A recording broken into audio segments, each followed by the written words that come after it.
My name's Jace. I'm 23, and last year I walked away from my family. I didn't storm out during a fight. I didn't send some dramatic text or post a call-out thread online. I just stopped. Stopped sending money. Stopped answering their calls. Stopped pretending like I was part of something I wasn't. And it all started with a check, $25,000, neatly folded inside an envelope, handed to my father on his 50th honest birthday, surrounded by our extended family and his beer-guzzling friends. That was my way of saying thank you. That was the moment I thought, just maybe he'd look at me with pride instead of disgust. Instead, he tore it up. Yeah, tore it up. But let me back up a bit. I wasn't always the guy behind the screen. That's what my dad calls me now. Jace, the digital ghost. Like somehow building a business from my laptop made me less real. Growing up, we were what you'd call barely making it. Not can't buy Christmas gifts poor, but lights getting shut off in January poor. My dad, Calvin, worked long shifts at the lumber mill. My mom, Denise, was in and out of part-time jobs, mostly staying home to raise me and my little sister, Gracie. I used to think my dad was a superhero. He never missed a day of work, came home with splinters in his hands, and somehow still found the strength to build me a treehouse with wood scraps and rusty nails. He'd say things like, "Real men don't chase dollars, they endure." I ate that up like gospel. For most of my life, I believed him. But things shifted when I discovered I could make money online. I started small design gigs, product drop shipping, a little coding here and there. It felt unreal the first time I made $3,000 in a week. I remember running into the kitchen, heart pounding, showing him my laptop like I'd just hit the lottery. You know what he said? Probably a scam. I laughed. Thought he was joking. He wasn't. But I kept going. I kept working. Months passed, and my side hustles turned into a full-blown income. Enough to help cover groceries, pay the utility bills, and even fix his busted transmission when it gave out one winter morning. I didn't do it for a thank you. I did it because I thought that's what you do for the people who raised you. Except, the more I helped, the colder things got. My dad couldn't stand it. "You ever gonna get a real job, Jace?" He'd mutter halfway through dinner. Must be nice playing on a computer while real men sweat for their paychecks. Gracie, who was 16 and trying her best to stay neutral, would awkwardly stare at her plate while my mom rolled her eyes like I'd just brought shame to the family by paying their water bill. At first, I tried to let it slide. I figured it was pride. Maybe embarrassment. I mean, I was barely out of college and already earning more than my dad did in a year. But then came the barbecue. My dad's 50th honest birthday. He went all out. Backyard tent, beers flowing, neighbors and cousins I hadn't seen in years. I saw it as an opportunity to reconnect. To show him, hey, I know we've had our differences, but I still admire you. I handed him an envelope, heart racing. "Happy birthday, Dad." He opened it, paused, then laughed. Not a joyful laugh, a sharp, sarcastic scoff. "You think this buys my respect?" He held up the check like it was a piece of trash and ripped it clean in half. I didn't move, couldn't. Everyone went quiet. Someone coughed. And then Gracie's idiot boyfriend chuckled. "Damn, bro, trying to buy his love like a sugar baby?" Cue the laughter. Even my mother smirked. And right then, in that moment, I realized something painful. I wasn't their son. I was their wallet. Later that night, while they all laughed and danced, I slipped into my room, shut the door, and stared at the torn halves of that check. I didn't cry. I didn't scream. I just felt numb. That was the moment I decided to stop. No more bill payments. No more grocery money. No more playing financial savior to people who looked at me like a clown in a suit. At first, they didn't notice. Then the power went out. Then the internet stopped working. Then came the calls, the missed calls, the voicemails. My mom, my dad, even Gracie. Dozens every day. I ignored them all until one afternoon, I got a call from my dad that I answered without thinking. "Jace," he barked the second I picked up. "You ignoring us now? We haven't had power in a week." I leaned back in my chair, eyes closed. "That's not my problem. You paid that bill for years." "Yeah, and I got mocked for it," he growled. "So this is about your ego?" "No, it's about respect. You made it clear I don't have yours." In the background, I heard my mom yelling, "He's going to have to take night shifts again." "Is that what you want? To watch him break his back just so we don't starve?" My voice stayed calm. "I thought breaking your back was what made you a real man." He hung up. I sat there, hand still gripping my phone, heart weirdly calm. I thought maybe that'd be the end of it, but it wasn't. It was just the beginning. I thought ignoring them would bring peace. I was wrong. It started small texts from my mom, mostly. Not even full messages at first. Just things like, "Call me. We need to talk. Please." Then came the longer ones. "Jace, we're drowning. We haven't had hot water in days. This isn't fair. You know we need you." And the real kicker, after everything we did for you. That one stung. Not because it was true, but because for years I believed it was. I gave them everything I had. Covered rent. Paid off medical bills. Bought groceries. Fixed Dad's truck. Hell, I even paid for Gracie's school fees once. All without ever asking for anything in return. But the moment I stopped, I became the villain. My phone was a minefield. Missed calls from Dad, messages from Gracie, even her boyfriend chiming in with some passive-aggressive text like, "Bro, not cool leaving your fam hanging like that." Like I owed them something. 2 weeks passed. The silence started to settle, until I got home one night and saw a missed call from my sister. That one. I hesitated. Gracie never really took sides. At least, not openly. "So," I called her back. "Jace?" Her voice was thin, like she'd been crying. "Yeah, what's going on?" A pause. "It's bad. Mom and Dad are. They're not doing great. We haven't had heat in 3 days. The fridge is basically empty." I swallowed. My stomach tightened. They didn't tell me they were this far gone. I could hear her pacing. They don't tell me much these days. I think they're embarrassed. That word hit me like a punch. Embarrassed? They weren't embarrassed tearing up that check. They weren't embarrassed laughing in my face. But now that the bills were piling up, the pride was suddenly cracking. I sat on the edge of my bed, staring at the floor. "Gracie, I'm sorry. I really am. But I'm not the solution anymore." She was quiet for a second. "I know. I didn't know who else to call." And just like that, she hung up. No guilt trip, no begging, just silence. That made it worse somehow. A few days later, I was getting ready to head out when there was a knock at my door. I checked the peephole. My stomach dropped. Dad, arms crossed, eyes heavy. He looked like he hadn't slept in days. I opened the door slowly. "We need to talk," he said. I stepped aside but didn't say a word. He walked in like he owned the place, sat on my couch like he'd done it 1,000 times before. Didn't even wait for an invitation. "I'm not here to fight," he started. "I just want to talk like men." I leaned against the wall. "Sure, let's talk." He rubbed his palms together. "The house is in trouble. Mortgage is overdue. Credit cards are maxed out. Your mother's been skipping meals to make sure Gracie has dinner." I clenched my jaw. "And?" He looked up, confused. "And we need help." I nodded. "So now you believe in laptop money?" He didn't laugh, didn't flinch. "I was wrong," he said. Just like that, flat, heavy. I couldn't see past my own pride, now that I didn't expect. I took a step forward. "You mocked me in front of our whole family." Laughed in my face. Tore up 25 grand like it was a prank gift. He looked away. "I know. I wasn't trying to buy your respect," I continued. "I was trying to show you that I was proud of you. That everything you did for us, it wasn't for nothing. That I made it." "I get it now," he muttered. "Back then, I didn't." There was a long silence between us. The kind that buzzes in your chest. "I was jealous," he finally admitted. "Plain and simple. Watching you succeed without going through the hell I went through it made me feel small." That hit harder than I expected, because for the first time, he wasn't talking like my father. He was talking like a man who felt defeated.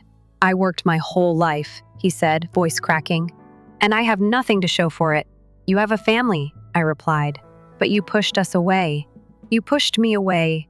He looked up, eyes wet. "I didn't know how to be proud of you without feeling like a failure." I sat down across from him, arms folded. "So, what now?" "We're out of options," he said. "Banks threatening foreclosure.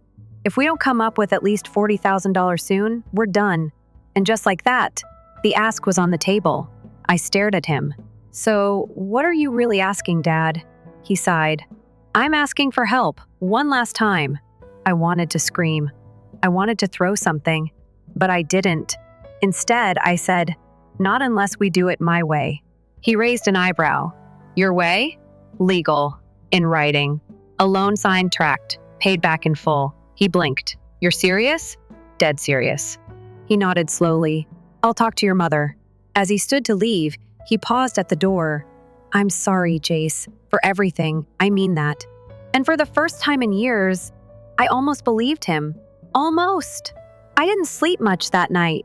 Even after Dad left, I sat there, staring at the spot on the couch where he'd confessed everything: jealousy, guilt, desperation. It felt surreal. For years, he wouldn't give me an inch. Now he was asking for $40,000. And somehow, the worst part wasn't the ask. It was that tiny, dangerous part of me that wanted to say yes. Not because I trusted him, not because he'd earned it, but because for the first time in my life, he sounded like a man who knew he'd failed and hated himself for it. The next morning, I called a lawyer. I wasn't going to let emotion override logic. Not again. If they wanted help, it would be on my terms this time. Clear, cold, legal. We scheduled a meeting 2 days later. Neutral ground. My lawyer's office downtown. I texted Mom the details. She didn't reply. But on the day of the meeting, they both showed up. Dad was silent, jaw tight. Mom looked like she'd aged 5 years in a month. I didn't offer hugs. No small talk. Just business. The lawyer laid the papers on the table. "I'm offering a personal loan of $40,000, I said calmly. "Not a gift. Not a bailout. A loan. Paid back in full within 3 years." Mom opened her mouth, probably to argue, but Dad raised a hand. For once, he didn't push back. The agreement was simple monthly payments, interest-free, but with a clear timeline. If they defaulted, legal action would follow. My lawyer made that part loud and clear. They signed. No celebration. No warm smiles. Just shaky hands and ink on paper. When they left, I wired the money, quietly. Just like that, they were safe for now. For a while, things were. Still. No texts, no guilt tripping. No passive-aggressive comments. Just silence. And it felt weird. I didn't know if it meant they respected the boundary or if they were just waiting for it to blow over like all the other times. Month 1 passed. No payment. I let it slide. Maybe they needed time? Month 2, still nothing. On the 3rd month, I called. Mom answered. "Hey, Jace," she said too brightly. Like nothing was wrong. "Where's the payment?" I asked. There was a pause, followed by a sigh. "Your father's been struggling to find steady work again. His back's acting up. You know how it is. That's not what the contract says." Her voice dropped. "Come on. Do we really need to talk about contracts?" "Yes," I said, "because you signed one." She hesitated, then asked, "Can't you just forgive the debt?" I laughed. Not because it was funny, because I saw it coming from a mile away. "Mom, this isn't a grudge. It's a loan. You agreed to the terms." Her voice cracked. "I just thought you'd understand. We're your family. And you're the same people who laughed in my face and called me a keyboard clown when I helped out with no strings attached." She went quiet. Then, softly, "So you're really going to put us through this?" I took a breath. "You already did. I'm just drawing the line." I hung up. That silence that followed felt heavier than any yelling match ever could. A week later, my lawyer filed the paperwork. It wasn't out of spite. It was out of necessity. Because deep down, I knew this wasn't about the money anymore. It was about principle. If I let this slide, it would never end. The court date was scheduled. I didn't tell anyone, just waited.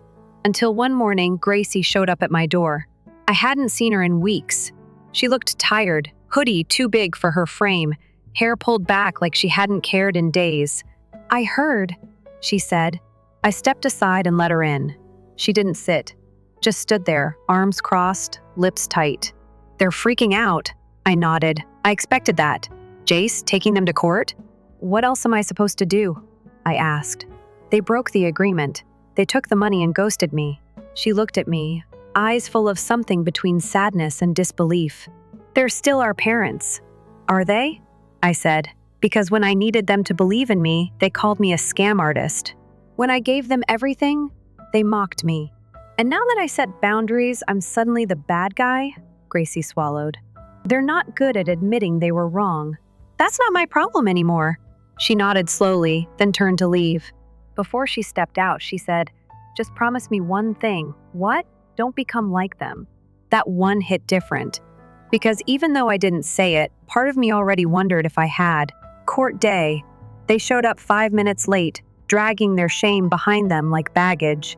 Mom looked like she'd been crying for days. Dad wouldn't meet my eyes. The judge read over the contract. Clear as day, signed, witnessed, notarized. When the ruling came down in my favor, I didn't feel joy, just relief. And maybe a little bit of heartbreak. Outside the courtroom, Dad caught up to me in the hallway. You really did it, he said. I turned to face him. You left me no choice. His eyes were cold. You think this makes you better than us? No, I said. It makes me free. He clenched his jaw. You'll regret this one day. You'll need us. And we won't be there. I gave him a small smile. You weren't there when I needed you either. And with that, I walked out, back into the world I built.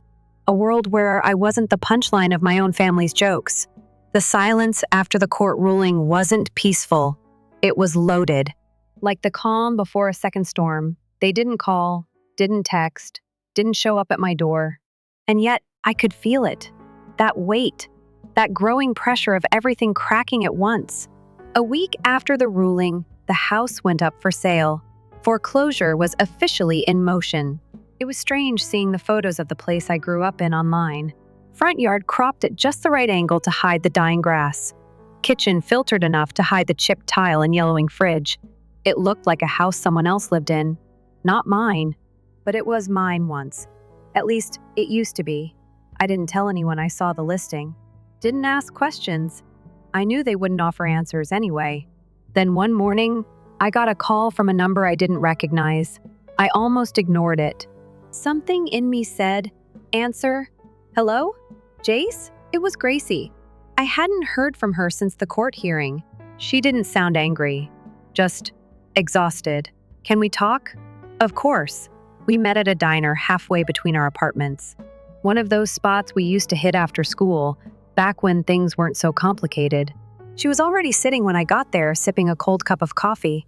You look like hell, I said as I slid into the booth. She smiled faintly. Thanks.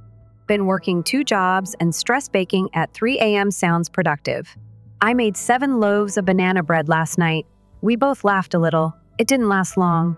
She reached into her bag and pulled out a manila envelope. I went by the house yesterday, she said. They're packing up. Mom's been crying nonstop. Dad's doing that thing where he acts like everything's fine, but he's one wrong word away from flipping. I nodded slowly. I figured. She pushed the envelope across the table. This is everything the bank sent them. They have until the end of the month. After that, they're out. I didn't touch it. Why are you showing me this? She leaned back, staring out the window. Because I know you still care. Even if you're pretending not to. I'm not pretending, I said. I care. But I'm done being used. She nodded. I get that. But this isn't just about them. What is it about then? It's about us, she said. About where we come from. That house. I know it's full of bad memories for you, but there were good ones too. I didn't say anything, because I knew she was right. I remembered backyard birthdays, late-night movie marathons, cold pizza on the porch, building snow forts with Dad when I was 8. Before the bitterness, before the resentment, I'm not asking you to forgive them, Gracie said. I don't want to lose the only place that ever felt like ours. I looked at the envelope again. My name wasn't on anything inside it. I didn't owe the house a single thing. But my heart? That was a different story. You think saving the house fixes anything? She shook her head. No, but I think not trying might make it worse. I leaned forward, elbows on the table. How much do they need? She exhaled slowly. 50 grand. Maybe more once you count the fees.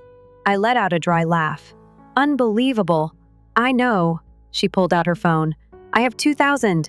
That's everything I've saved. If we both pitch in, maybe we buy them time. I stared at her. Gracie had never asked me for a dime. Not once. And now, the one time she did, she brought her own money first. That meant something, maybe everything. I picked up the envelope. I'll think about it. She smiled, sad but hopeful. That's all I ask. 2 days later, I called my lawyer again. Is there a way to protect myself if I decide to help them again? I asked. Yes, he said. A contract. A lien. Paper trails. I want all of it, I said. Every signature. Every clause. This time, I wouldn't just lend them money. I'd secure it like a loan to strangers. Because that's what they were now, strangers with shared blood. We scheduled a meeting. My parents showed up late again. This time, there was no small talk. No apology. Just Dad with his arms crossed and Mom clutching her purse like it held her dignity. I laid out the deal. I'll cover the remaining debt to save the house, I said. But it becomes mine legally. You'll live there under a tenancy agreement. I'll be your landlord. Rent will be minimal. But miss one payment and you're out, Mom gasped. How could you don't? I cut her off. You already had a chance. You signed and broke that deal. This is the only way it works now. Dad stared at the floor. Why even bother helping us then? He asked. Because Gracie asked. And because part of me still remembers the man you used to be. His shoulders slumped. They both signed. Again, the money cleared within 48 hours. The foreclosure was stopped. The bank called it a miracle, but I didn't feel like a savior. I felt like a landlord with a sinking gut. Weeks passed. At first, things were quiet. Too quiet. No calls, no emails, not even a thank you. Then came the letter, taped to my apartment door. In Dad's handwriting, you didn't save us. You just bought us.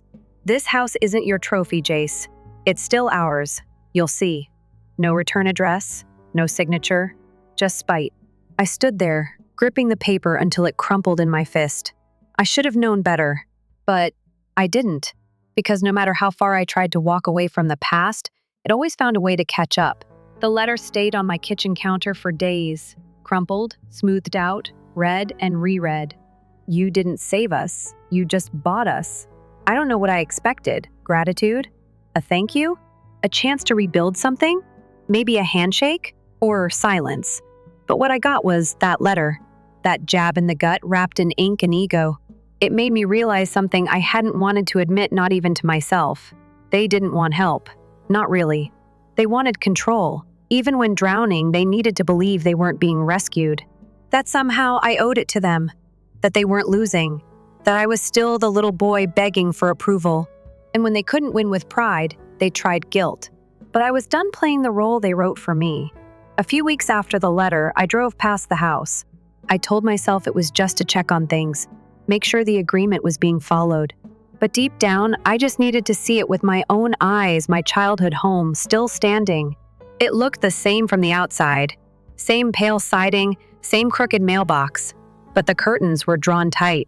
Like the house was ashamed of itself. I didn't knock, didn't go in, just parked across the street and sat there for a while, watching. And that's when I saw it. A for sale by owner sign sitting in the window. I blinked. Thought maybe I imagined it.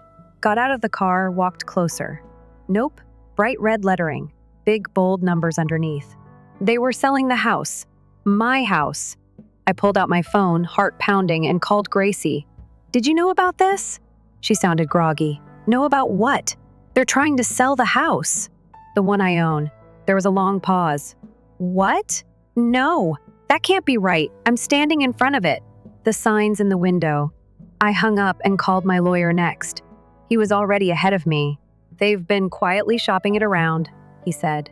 Someone tipped off the title office and flagged the listing. They're trying to pass it off under your parents' names. My chest burned. So what do? We stop it. Legally, they can't sell what they don't own. And once we file the injunction, they won't be able to pretend otherwise. He was calm. I wasn't. I was furious, but not surprised. Because deep down, I knew this was coming. The moment I gave them the house, even with a contract, even with rules, I handed them another chance to spit in my face. I drove home in silence. No music. Just the sound of tires on pavement and the dull ringing in my ears. Later that night, I got a message from Gracie. They denied everything. Said they were just testing the market. Said it wasn't serious. I told them I saw the sign myself. Dad flipped. Mom cried. I don't know what to do anymore. I didn't reply. Not right away. I needed time to let it settle. This wasn't a misunderstanding. This was betrayal again. But this time, they didn't just cross the line. They lit the line on fire and danced on the ashes. 3 days later, I filed the injunction. The listing was pulled. My parents were served. And the next call I got was from Dad. He didn't yell, didn't curse. He just said, "So you're suing us? Again?" "No," I said. "I'm protecting what's mine. You signed that house over when I paid off the debt. You don't get to sell it behind my back. It's still our home." "No," I said. "It was." "Now it's a contract. And you broke it." There was silence on the line. Then he said something that surprised me. "You've changed." I nodded to myself. "Yeah, I had to. You're cold now, calculating. Like some banker. You made me this way," he sighed. "One day, when you have your own kids, maybe you'll understand." I bit back a bitter laugh. "I hope to God I never treat them the way you treated me." And I hung up. The fallout was quick. The neighborhood found out. Gracie told me one of the neighbors asked her why the police were serving papers again. Mom stopped responding to texts. Dad blocked my number. The rent stopped coming in, of course. So my lawyer moved forward with the eviction. Yeah, I had to evict my own parents. The day the paperwork went through, I sat on my balcony, staring at the sky, wondering how the hell we got here. I didn't feel victorious. I didn't feel anything, just tired. Worn out from the years I spent trying to earn something they were never going to give. Respect, love, understanding. Maybe all three. Gracie called again. They're moving out. Next weekend. Her voice was soft, like she didn't want to say it out loud. "They're blaming me," she added. "Said I betrayed them by siding with you. I never asked you to pick a side." "I know, but they think I did anyway." I closed my eyes. "I'm sorry." She paused. "No, I'm sorry." Then she asked something I hadn't expected. "Are you going to keep the house?" I thought about it. About the chip tile, the attic where we played hide and seek. The tree Dad built a swing from long before things got ugly. "No," I said. "I think it's time I let it go." The house sold a month later. I didn't tell anyone. Not even Gracie. I didn't keep the money. Transferred every cent from the sale into a trust under her name. Told the bank it was for education or a future home, her future. She earned that. Not just because she stuck by me, but because she tried to see the good even when I couldn't. The day the sale finalized, I visited the house one last time. No one was there, no cars, no signs. Just an empty porch and that old tree, still leaning slightly to the left. I walked through the yard, touched the railing Dad and I once painted, ran my hand along the porch post where Gracie used to tie ribbons for her birthday, and then I left. Didn't look back. Because for the first time in a long time, I felt like I didn't have to. It's strange how quiet the world feels after everything falls apart. Not empty, just quiet. Like the noise finally stopped after years of trying to scream over it. The house was gone. Gracie had the trust in her name, though she still called me twice just to make sure I wasn't joking. I wasn't. She'd earned that safety net. I told her, "Do what you want with it. School, house, travel, therapy, anything but bailouts." She laughed, then cried, then laughed again. "Jace," she whispered, "thank you. The only person who ever said that without conditions." As for my parents, they vanished after the eviction. No calls, no letters. No more guilt-shaped shadows knocking on my door. I don't know where they moved. I didn't ask. I'm sure they told everyone I destroyed the family, that I threw them out, that I was ungrateful, cold, selfish. That's fine. Let them tell it how they need to, because here's what no one saw. The nights I stayed up trying to stretch money that wasn't mine to give. The years I carried their debt like it was a family heirloom. The silence I swallowed every time they disrespected me in my own home, with my own money. I used to think family meant giving everything. But now I know it's not about sacrifice. It's about choice. And I choose peace. A few months passed. I started waking up without checking my phone first. No dread. No barrage of urgent texts. No manipulation hiding behind sweet emojis or guilt-laced questions. My apartment was still quiet, but it didn't feel heavy anymore. I started cooking again. Reading. taking walks without feeling like the world might collapse while I was gone. That first breath of peace, it tasted like freedom. One evening, I met up with Gracie again. She looked different, lighter, even with the same tired eyes. "Been thinking," she said over coffee, "about selling everything and just going somewhere new." I nodded. "You should." "You don't think it's running away?" "No," I said. "It's just choosing where you want to start next." She stared into her cup. "They're still mad at me, you know." I didn't have to ask who they meant. "I know," I said. "But maybe that's the price of being honest." She sighed. "Sometimes I wish I could have fixed them." I leaned back in my chair, looking at her, really looking. "Gracie, you're not broken. And it's not your job to glue anyone else back together." She didn't say anything, just nodded, eyes glassy but calm. We said our goodbyes in the parking lot. She pulled me into a hug and didn't let go for a long moment. "You were right, you know," she whispered. "About all of it. Maybe. Maybe not. But hearing it felt like closure. Not from them. From me." A few weeks later, I got one last text from an unknown number. "Hope you're proud." We lost everything. That was it. No name, no apology, no acknowledgement of what came before. I didn't respond. Didn't delete it either. I just let it sit there. Proof. Proof that even when they had nothing left, they couldn't say the one thing that mattered. We were wrong. And I guess that's the point where I stopped needing them to. I used to think closure came from hearing the right words. But now I understand closure isn't a sentence. It's a decision, a choice to walk away and stop waiting for someone to follow. So what now? Now I live. I work. I build something for myself, brick by digital brick. I invest in people who see me for who I am, not what I can give. I stop chasing approval from people who never had the capacity to give it freely. And most importantly, I learned to say no without apology. That might sound cold, but honestly, it's the warmest I've ever felt. Because saying no to them meant saying yes to myself, yes to boundaries, yes to respect, yes to finally being seen, not just used. I look back sometimes, not often, but when I do, I remind myself that I did everything I could. I gave, I forgave, I offered chances. And when they ran out, I gave myself one instead. Sometimes people ask me if I regret it, if I miss them, if I'd do it differently. And the truth is, no, I don't regret a thing. Because I didn't lose my family. They lost me. And that's something they'll have to live with. I'm already doing just fine. Story 2. They never invited me, but they used my previous assistants to go on a lavish cruise. I inquired, why? Why would we invite the outsider, though? After a moment, I answered, "Noted."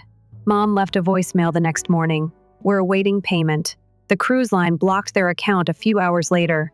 They were taken off the ship by security. 42 SMS and 17 missed calls.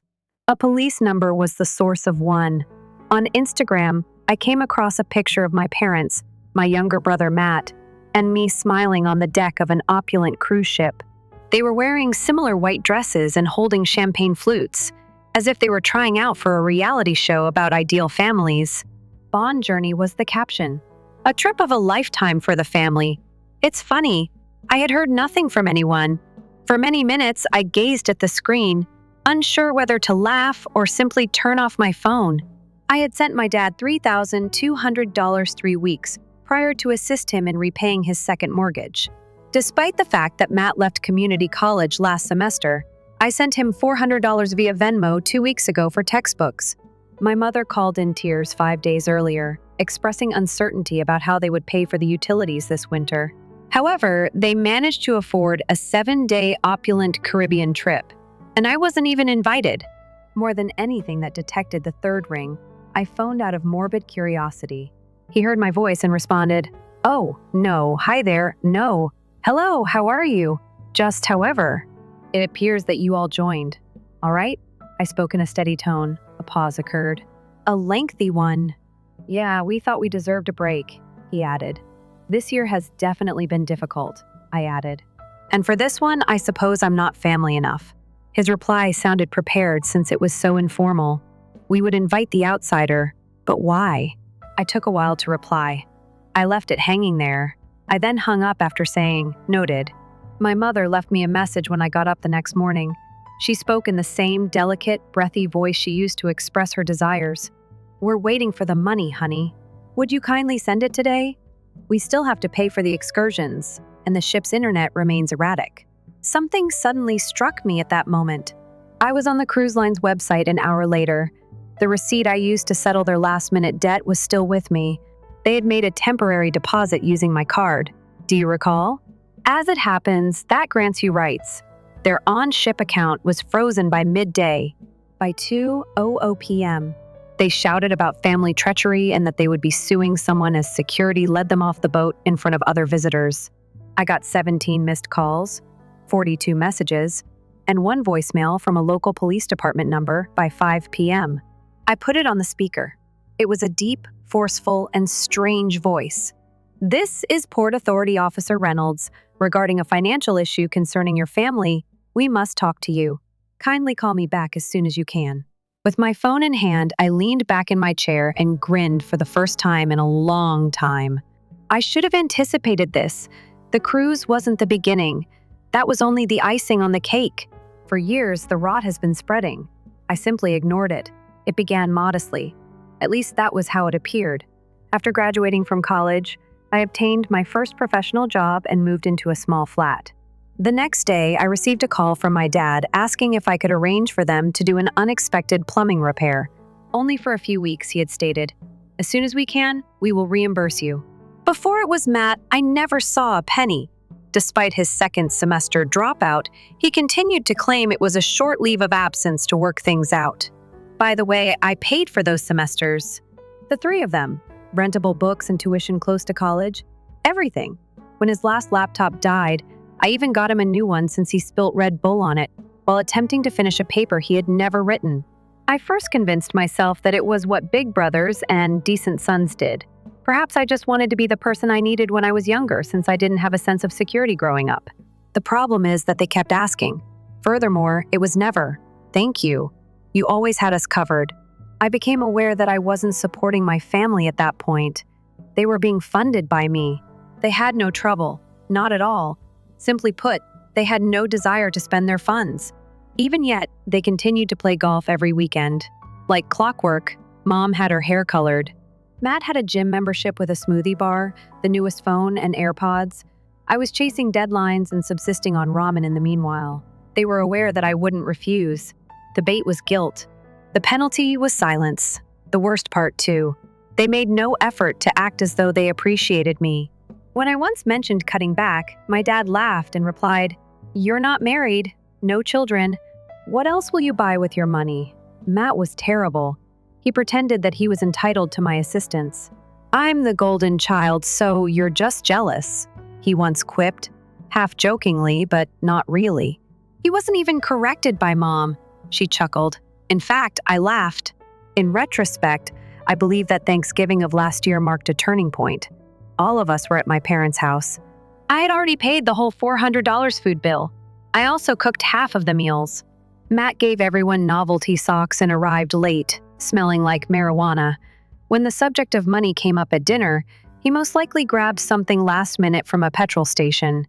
"Well, at least I don't live alone and sound like someone I know," Matt said, leaning back in his chair with a smile. He gave me a direct look. Everyone in the room chuckled. In fact, the table clapped.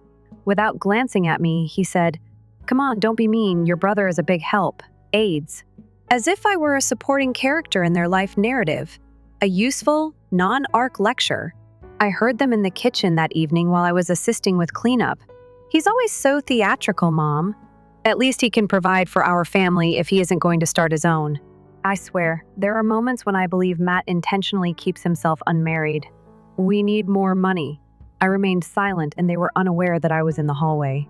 I wish I could say I went up to them at that moment, but I didn't. After returning home, I spent an hour sitting in my car trying to persuade myself that I was exaggerating. Silent manipulations are the worst. The ones you're drowning in and don't even realize are happening.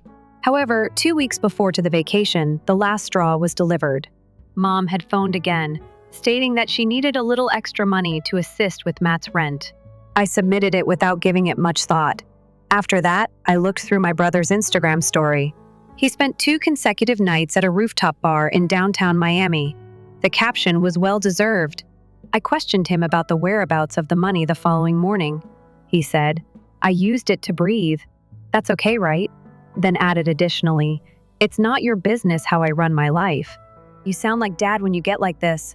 I gazed at those texts for so long. My phone turned black. That was the moment I knew I was done. Done. Getting done. Being done, not simply done. Completing their safety net, become a scapegoat for them. I'm over being the stranger who is called in when the home catches fire, but is never asked to join the table. However, a few days before to their departure on the cruise, I had the most terrifying experience. Matt gave me a call. For an urgent matter, he asked if I may put $1,500 in my card for the time being. Wouldn't reveal what. No, I told him. Dude, you've been acting really strange lately, he stated with a sigh. Isn't it a little chilly? Cold, I replied. Or simply awake at last? He didn't respond. I simply hung up. They were on the boat 2 days later. Holding champagne flutes, they were grinning into the camera as if they were the heroes. It was so simple because of it. Mom asked for more money in her voicemail, as though nothing had occurred. It was as though I didn't exist until they had to charge me. I used my right to cancel the reservation after they used my card to hold it. It was referred to as betrayal. Balance, I called it. The following day, they returned home. Not in quiet. Oh, no. Mercy would have been shown there. A flurry of messages, voicemails, and phone calls from relatives I hadn't spoken to in years were the first signs. My uncle in Phoenix, my aunt in Jersey, had sent me messages by the time I checked my email. They all expressed their disappointment in me. Even a second cousin I hadn't seen since I was 10. My parents reportedly informed everyone that I had left them stranded like criminals and had canceled their trip fraudulently as retaliation. Criminals? Nobody brought up the fact that I had paid for that cruise. Nobody questioned why they abandoned me after using my identity, card, and money. No. Once more, I was the bad guy. But that night was when the true explosion happened. When I heard the knock, I was seated on my couch with music playing and the lights dimmed. I was certain it was them. I nearly didn't respond, but I felt compelled to open the door. And all 3 of them were there. Mom's swollen eyes and artificial grin, Dad's tightened hands. Matt was standing at the foot of the stairs, his jaw moving as if he were practicing a speech. Do you find this amusing? Before I could say anything, my father lost his temper. I rested my weight on the door frame. Be calm. Cool. No, I believe it's justice, I answered. Mom exclaimed with tears in her eyes once again. You embarrassed us. This time, however, they didn't appear genuine. In front of everyone, they had to escort us off the ship. How did that feel to you? Like having your own father label you an outsider, probably. Come forward, Dad, I urged. We are now your family, I interrupted him. I feel bad about sending money to your folks. Family isn't that is, Dad. At last, Matt said something. He spat. You've always been bitter. You believe that having money lends you power? Do you believe it gives you the right to punish us? No, I said. But it does mean I can no longer afford to support my own rudeness, he sneered. What do you know? You are not necessary to us. But why are you here? I asked. He didn't respond. My mother jumped right in. We wanted you to be included. I chuckled. You referred to me as an outsider, Dad said. I was furious. I recall everything that people say. Don't worry. You'll remember mine too, I said. Returning indoors, I picked up a folder from my desk and threw it onto the coffee table in front of them. What is that? Matt inquired. Acknowledgements? I said. In the past 5 years, I have paid for everything. Each and every utility bill, rent payment, and tuition fee. I gave you a handout. The total comes to $63,478. Did you keep tabs? In horror, my mother muttered. No, I said. I began last month. I discovered that you were organizing the cruise without consulting me. My father gave a harsh laugh. What the heck? Do you want us to reimburse you? No, I responded, meeting his gaze.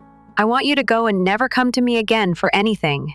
Matt appeared to be getting ready for lunch, but then all of a sudden, the twist. I told you this would occur. Behind them, a voice spoke. They pivoted. My aunt was the one, the sister of my mother. She had entered via the side gate with a stack of printed emails in one hand and her phone in the other. She said, "I tried to inform you. He is not the issue." "Yes, you are. Carla, what are you doing here?" Dad gave a bark. Carla entered the living room as though she had been anticipating this day all her life.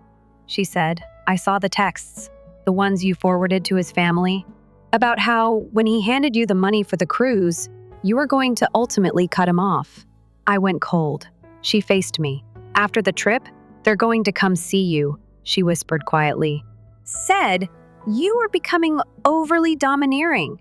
Your mother promised to block you as soon as the last transfer was completed." I looked at my mom. She turned her head away. My knees nearly gave out. The embarrassment, the remorse, the pleading for assistance all of this time. Everything was only a script. "Were you going to interrupt me?"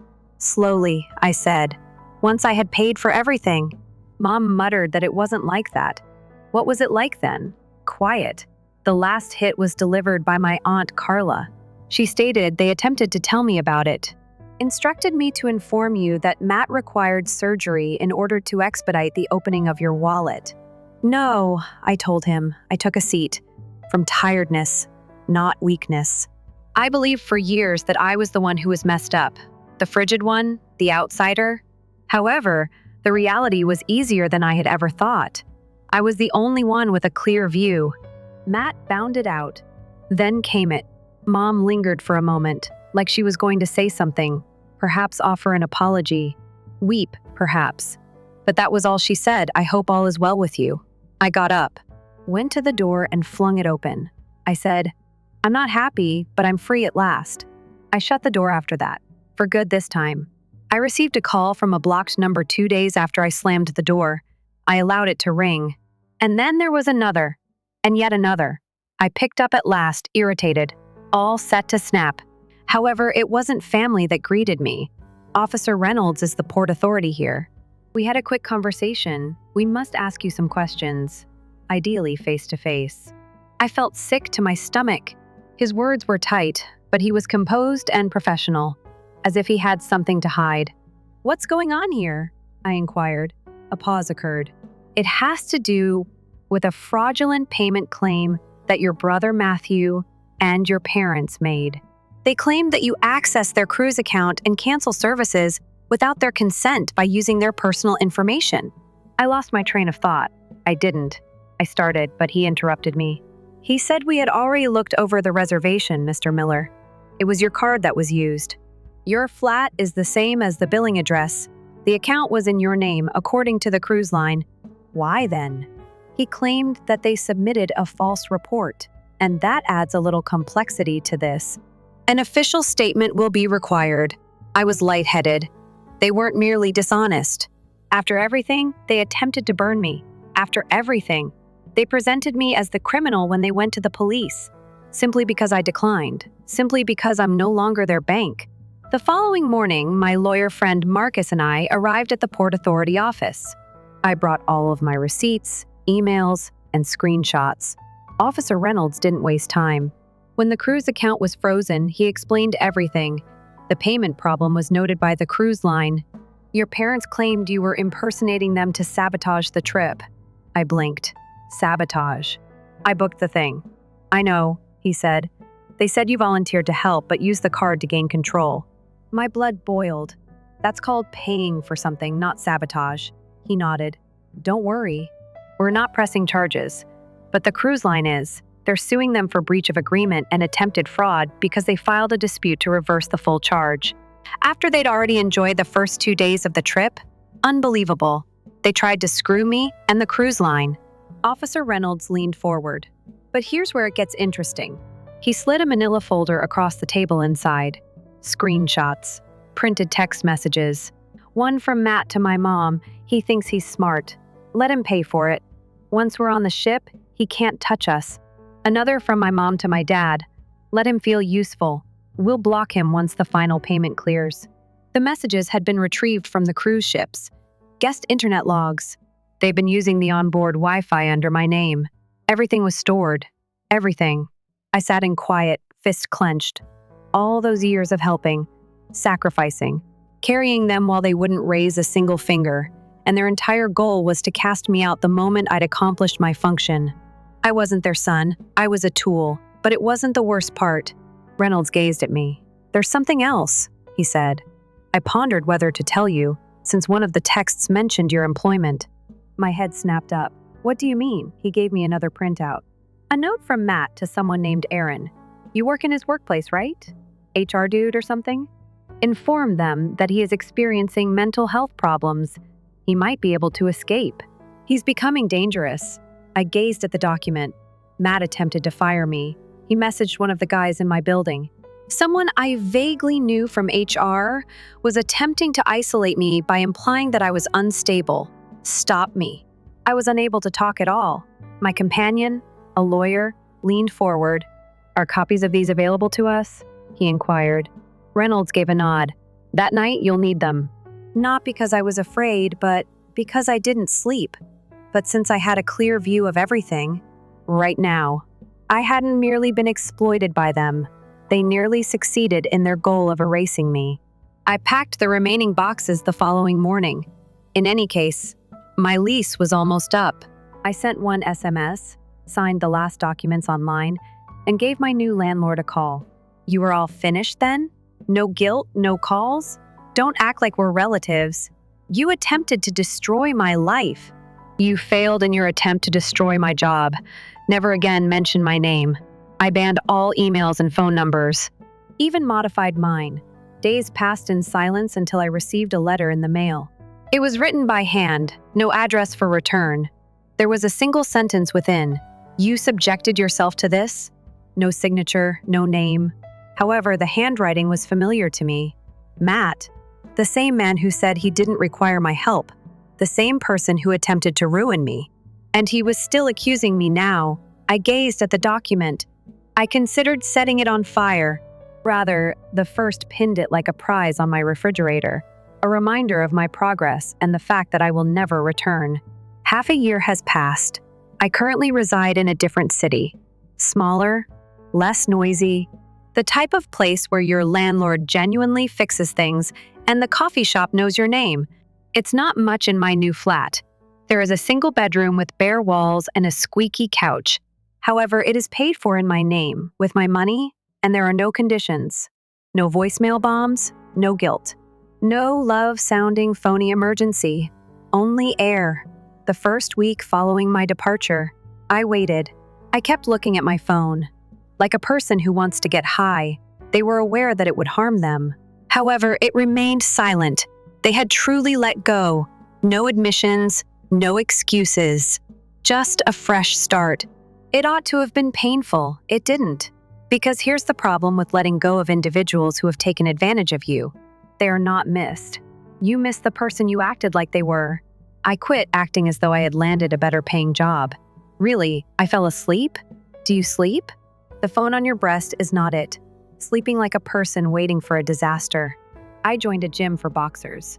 Nothing major. However, I enjoy the sense of impact and anchoring, and I burst out laughing once again, the type that originates in your stomach. Not the phony giggle you make when your brother makes fun of you. Your father refers to it as teasing. Some would argue that I ruined the relationship. I didn't.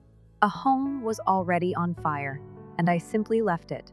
Then the letter arrived. This time, there is no threat. Not a single line. Whether guilty or not, this one was unique. It originated from an unknown return address. There was a note inside. Only a few lines, in meticulous, almost unsteady handwriting. I'm not someone you know well. I'm the wife of Officer Reynolds. He filled me in on everything. How did your family take advantage of you? And why did you stick with them? He couldn't stop talking about your case, even though he doesn't generally discuss cases. He said that this man did more than merely defend himself. He safeguarded his future. I simply wanted to let you know that it takes more strength to go than to stay. A few of us are respectfully observing. Melina. I remained still, clutching this unexpected small piece of the globe. I was spotted, not because I yelled at them, not because I got into a fight, since I didn't turn around as I walked. Just above Metz, I fastened her letter on the refrigerator. There are 2 notes. Poison is 1. The further evidence that I'm not insane. That quiet can be a message that serenity always whispers louder than guilt, regardless of how loud the guilt grows. An acquaintance from back home informed me that Matt lost his job, but I haven't heard from them since. It seems that HR discovered some odd communications he sent to other office workers. Again, he attempted to place the blame on me. Nobody purchased it. Dad's company also failed. People stop coming up when the machine goes down. It turns out, when you treat them like tools. As well as Mom. Rumor has it that she's telling folks that I abruptly disconnected them, that I become aloof, yet I don't answer. Not with rage, not based on facts, nothing but quiet. Because sometimes saying nothing at all is the loudest thing you can say to someone who has broken you. Story 3. At the family get-together. There is only one golden kid in our family, my mother added, winking at my brother as my name tag reads second after Michael. She handed me a toolbox and gave my brother an antique automobile. Start making your life better, she grinned. I was elevated to CEO 2 days later. At the family gathering, she was unaware that I owned half the business. The only person without a chair was me. They had literally prepared the backyard for a wedding, printed name tags, flower arrangements, and white tables. I looked around the table for mine, wondering if it had been moved. Then I noticed a name tag that said second after Michael on the children's table. What is this? I held it up in a grumble. Mom remarked, "Oh, don't be dramatic," as she walked by me carrying a platter of cupcakes. She winked at Michael a bit.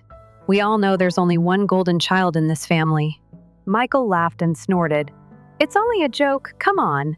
However, it wasn't since Mom left the garage the following minute with a set of automobile keys fastened to a gigantic red bell. Michael, she said, drawing attention, are you shocked? Everyone was waiting in the driveway, cheering and winking like they had just won the Nobel Prize as they followed her out. In the driveway, I trailed behind a fully restored 1969 Mustang that was as slick and shiny as if it had just been taken out of the showroom. This is what your grandfather always wanted you to have, Mom added, feigning tears.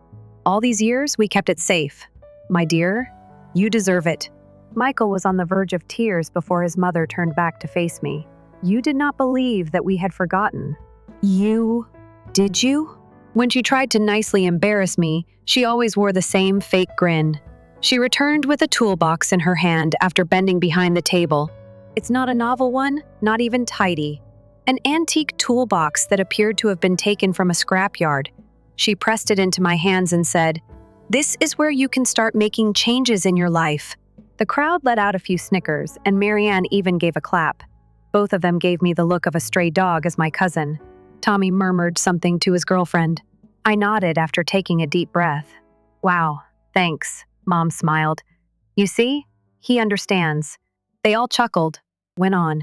As everyone gathered around him, Michael lifted the hood of his brand new vehicle. Invisible that night, I stood there holding that dirty toolbox. I didn't return home. I returned to the workplace, remained until 2 in the morning. My family has never questioned what I do for a living.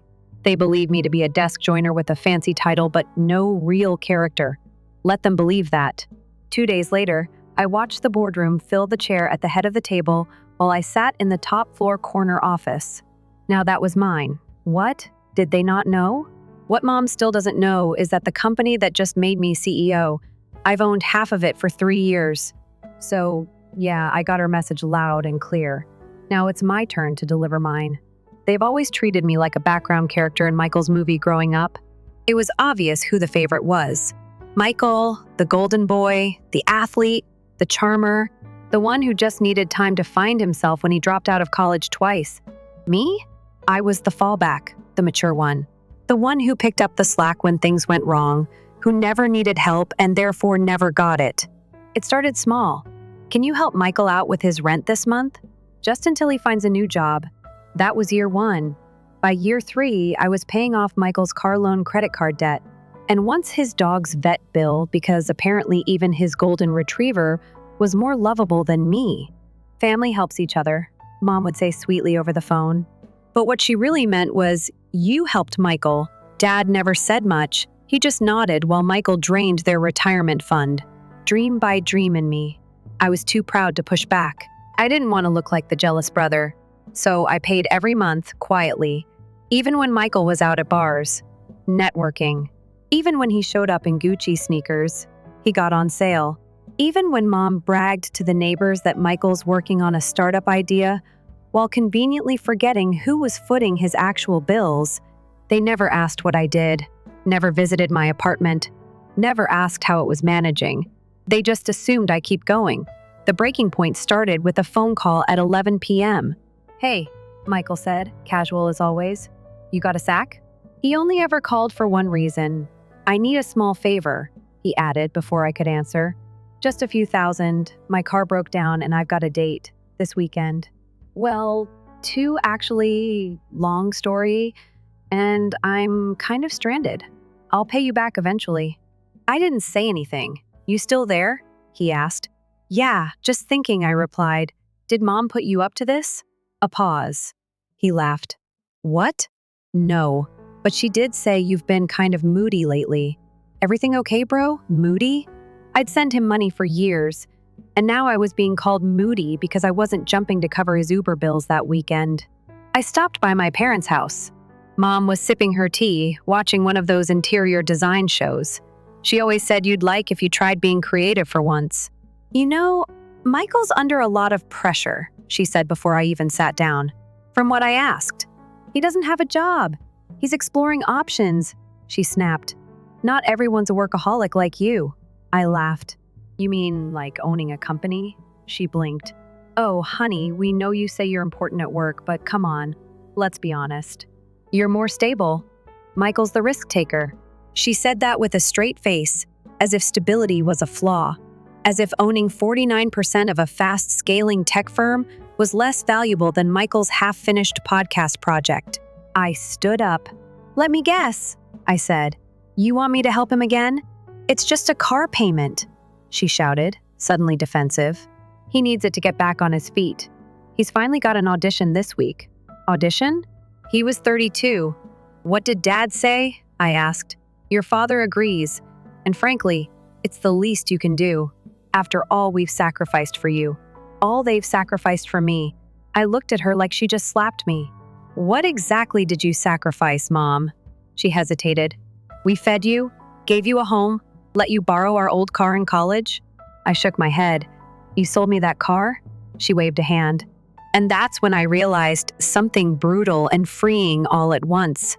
They don't respect me. They only respect what I give them. That night, I checked my bank records, just out of curiosity. In the past 5 years, I'd spent $86,000 in my brother and parents' rent payments, credit cards, tuition fees for some course. Michael dropped out of birthday gifts, loans that were never returned. 86,000. And what did I get? A toolbox with rust on the handle and dust in every hinge. 2 days later, I was at a corporate retreat. I gave the keynote. I got promoted, our CEO took maternity leave, and I was next in line. CEO of the company I helped build from scratch. I didn't tell anyone in my family, not yet. I wanted the moment to simmer. They still thought I worked in tech. Still thought I was some background guy in a cubicle. Let them laugh behind my back. Let them keep asking for help, thinking they're doing me a favor by letting me be useful. Because now I had a plan. And it started with saying no. "You're being selfish," Mom hissed. "You can't just abandon your family." I stared at her across the dinner table fork, frozen halfway to my mouth. It was a casual Sunday dinner. Roast chicken, mashed potatoes, green beans. But the air was loaded. I knew this moment would come. Michael sat across from me, arms crossed, playing the victim like he always did. Dad kept his eyes locked on his plate. Mom, she looked like she'd been rehearsing this speech in the mirror all week. I had just told them I wouldn't be helping anymore. No more loans, no more emergency car payments. No more paying Michael's rent because he blew his last paycheck on sneakers and networking drinks. And they didn't take it well. "You owe us," Mom said, as if repeating it would make it true. "We raised you, we supported you, and Michael's going through a tough time." "He's been going through a tough time for 10 years, I said calmly. "At what point does he grow up?" Michael scoffed. "You act like you're so much better." I looked straight at him. "I am." He slammed his hand on the table. You selfish guy. You're broke, I said coldly, because you refuse to work a real job. You think you're entitled to other people's money just because you're mom's favorite? Don't talk to your brother like that, Mom shouted, standing up. Now! He's struggling! He's spoiled! I snapped. And you made him that way. Her face flushed. We gave you everything? No, I said, standing too. You gave him everything. You gave me guilt, expectations, and bills. Dad finally looked up. Let's all calm down. No, let's not, I interrupted. You want to talk about fairness? Let's do math. I pulled a piece of paper from my coat pocket and tossed it on the table. My voice didn't shake. My hands didn't tremble. I practiced this moment in my head 100 times. That's a list of every transfer, payment, and bailout I've made for this family in the last 5 years. The total is just over $86,000. They stared at it like it was written in another language. Rent, groceries, school debt, car repairs, credit cards, Michael's stupid online business courses. Every single one of them paid by me. Michael's jaw tightened. So what? You're rich now. That's nothing to you. It's everything I said. Because while you were blowing through money like it grows on trees, I was building something real. He laughed. What? Your little coding job. I leaned in, locked eyes with him and smiled. I'm CEO now. He stopped. What? Mom whispered. I run the company. The one you all think is just a boring tech thing. I own half of it. And last week, we closed a funding round that puts our valuation at $40 million. Silence. Michael blinked. You're lying. Google it, I said. Look up the leadership page. My name's their first line. Mom sat back down slowly like her knees had buckled. You never told us, Dad muttered. No, I said, because I knew how you'd react. And I was right. Michael was red in the face now. So you're just going to rub it in? Throw it in our faces? No, I said. I'm setting boundaries. Which, by the way, is what healthy people do. Mom's voice cracked. We're your family? No, I replied. You're users. You used me until I was dry. And when I finally said no, you called me selfish. Because you are, Michael snapped. You let me drown while you were out living like a king. You weren't drowning, I said, walking toward the door. You were floating on my back. And now you can learn to swim. Mom's voice turned sharp, panicked. If you walk out of here, don't come back. I turned at the door and gave her the calmest smile I'd ever mustered. I wasn't planning to. Then I walked out.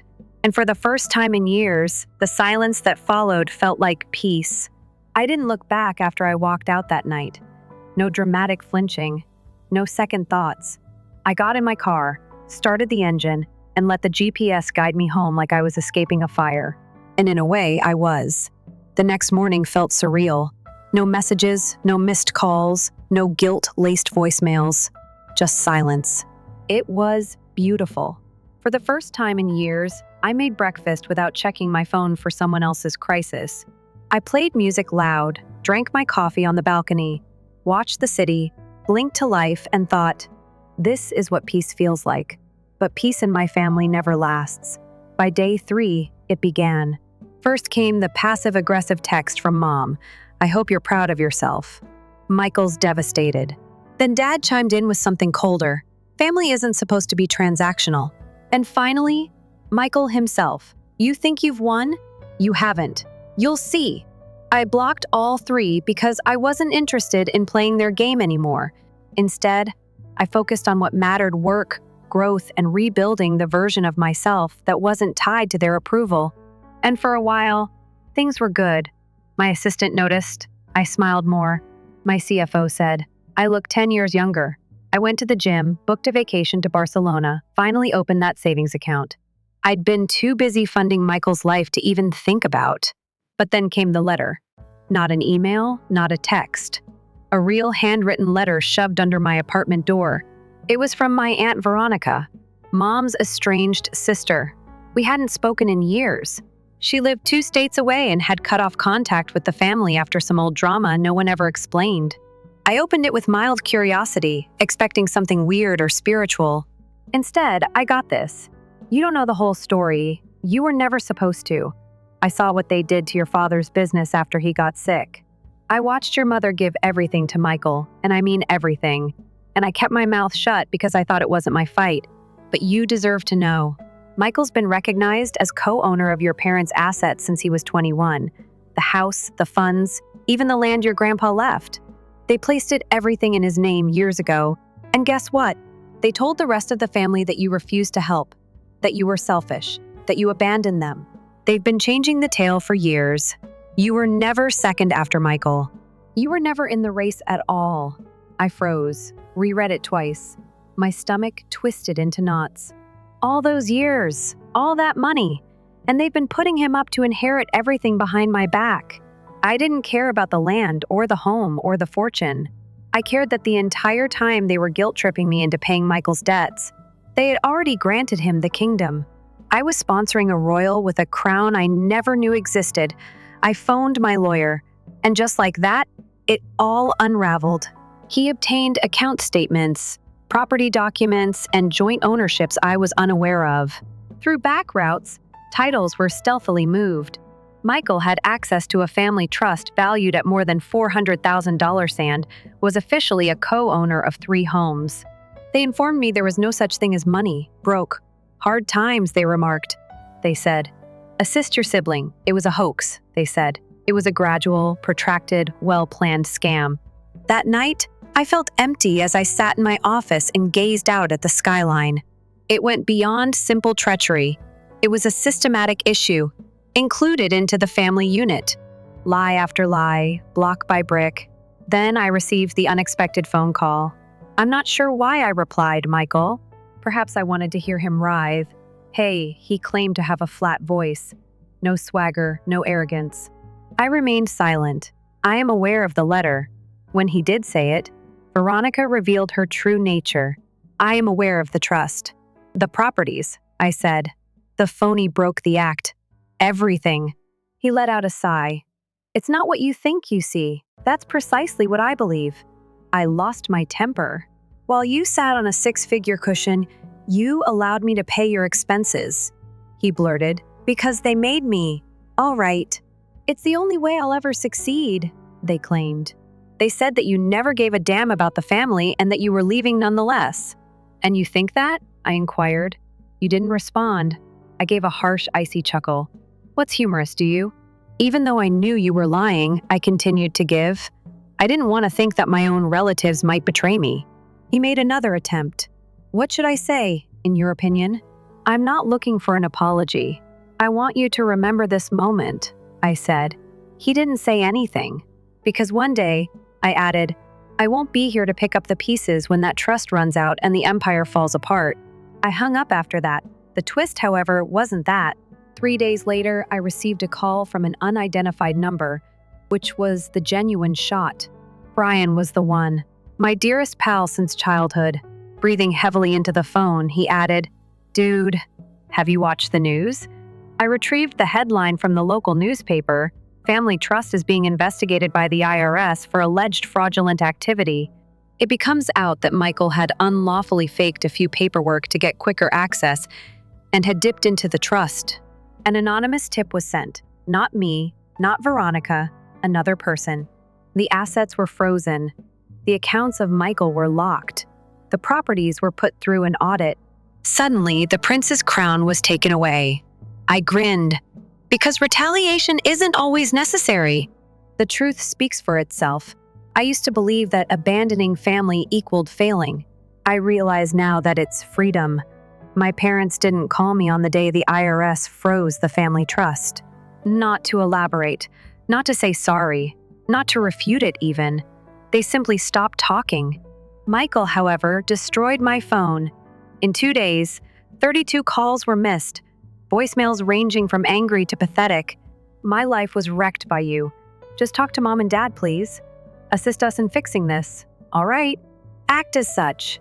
But when you're lonely, don't come running back. At that one, I burst out laughing, crawling back. For years, they devastated me, called me theatrical, lazy, and self-centered. My brother was anointed heir to an empire I had no idea existed, and they sucked me dry. I was to crawl back now and let them handle the problem on their own. My life was constructed by them. However, it had never been better. Moving into a rooftop apartment downtown seemed like luxury because of the rich stillness and floor-to-ceiling windows. My sleep improved, put in more effort, spoke more loudly. When someone uttered family, I would no longer wince, and I would begin creating something new, genuine connections, coworkers who valued me, friends who were not scorekeepers, and a life free from the shadow of Michael's golden radiance for the first time since boyhood. However, the cosmos had not yet finished with me. I received an email one evening. The heading, "I owe you everything, even if you don't know me." It came from Claire, a lady. Her opening statement made me sit up, even though I didn't recognize the name. Michael's ex is me. She gave a detailed explanation, how Michael abandoned her after they had a 2-year covert relationship. As soon as he gained entry to the trust, how he ruined her credit, took out a loan from her, and rented a home under her identity. How he misrepresented his employment with my organization, claimed to be in our company's executive strategy department. Before reading the story, she believed it to be real. Until she discovered that I was the CEO. "I assumed you were simply a sibling who was envious. He painted you that way. However, the reality struck me like a ton of bricks. I had faith in him. I filled in for him. I believed that I loved him." Then came the line that made me laugh so hard. "However, it was your name that got me back up after he took advantage of me." As it turned out, she had read about us in the business section and applied to one of our sister startups. She was employed by them. She was doing well now. "I had no idea that you were helping me," she composed. "And I simply wanted to express my gratitude. You kept me from believing I was insane. I was about to stay, but you saved me." After reading her message 3 times, I reclined in my chair and gazed out my window at the city lights. In my life, for the first time, my name carried weight, and it had nothing to do with survival, sacrifice, or maintaining harmony. It was tied to power, to choice for decency. And that's when I understood something I wish someone had told me years ago. You don't know anyone. Your peace just because they share your blood. You don't know them. Silence when they lie. You don't know them. Patience when they manipulate. You don't show them your future when they've buried your past. You only owe yourself the chance to be free. The final nail came a week later. I received a legal letter from my parents' lawyer, a desperate attempt to mediate the situation and restore family harmony. It was filled with fake kindness and veiled threats. I wrote 2 words on the return envelope and mailed it back. Request denied. No signature, no letterhead, just 2 words. They taken enough. So where am I now? I'm standing in front of a new team of interns giving a speech about resilience. I tell them the real stuff about being underestimated, overlooked, used. And then I tell them how that's never the end of the story.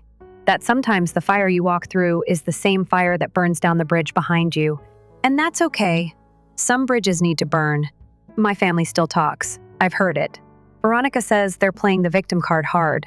Michael was misled. We were manipulated by advisors. We didn't mean to leave you out. Funny how accountability only shows up when the money disappears. They're still circling, hoping I'll come back, that I'll save them. But I've already saved the one person who truly needed it. Me?